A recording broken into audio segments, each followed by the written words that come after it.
Die Ou Testament eindig met die woorde dat God die volk sal straf. Hy gaan hulle met banvloek tref. So hy eindig met 'n vloek.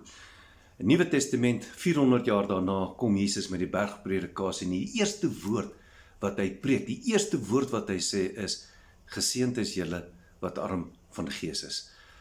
Nou die woord wat hy sekerlik daar gebruik het in die oorspronklike taal is die eerste vers van Psalm 1 en ook in Psalm 34, natuurlik op 'n hele ander paar plekke, maar die Afrikaans het dit mooi vertaal. Welgeluksalig is julle wat arm van gees is. Met ander woorde, welgeluksalig, dit sal wel wees met julle. Julle sal gelukkig wees en salig wees. Met ander woorde, die woord salig, as jy kyk na die oorspronklike taal, beteken eintlik heilig. Julle sal heilig wees, afgesonder vir God, geheilig deur hom. So, julle sal wel afwees. En dit is miskien 'n nuwe boodskap wat niemand nog ooit gehoor het nie. En daai tyd het die Jode, al wat hulle gehoor het, is wat hulle van die profete gelees het, wat die fariseërs en die sadduseërs vir hulle vertel het, naamlik, as hulle sondig, gaan God hom straf. Jesus kom en hy bring 'n splinter nuwe boodskap. Julle wat arm van gees is, God kyk na julle. Julle wat hartseer is, God sal julle troos.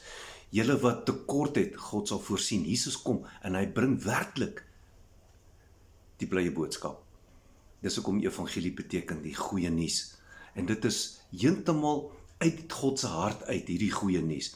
Want God wou deur Jesus die wêreld wys wat is in sy binneste, wat is sy hart. God se hart was nog altyd vir mense, versoening tussen God en mens. En Jesus kom en hy sê, welgeluksalig is die wat arm van gees is.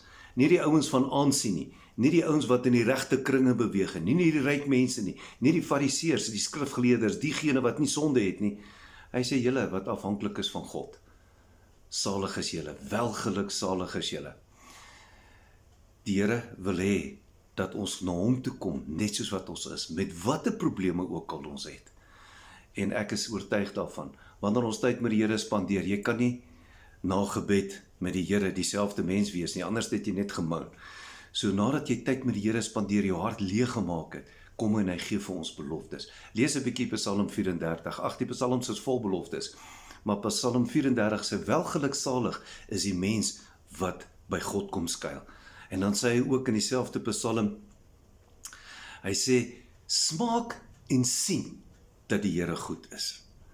En is God se belofte vir jou vandag. Hy het jou lief, hy gee om vir jou, sy genade is tot jou gerig, en hy wil jou vul met sy teenwoordigheid, met sy vrede.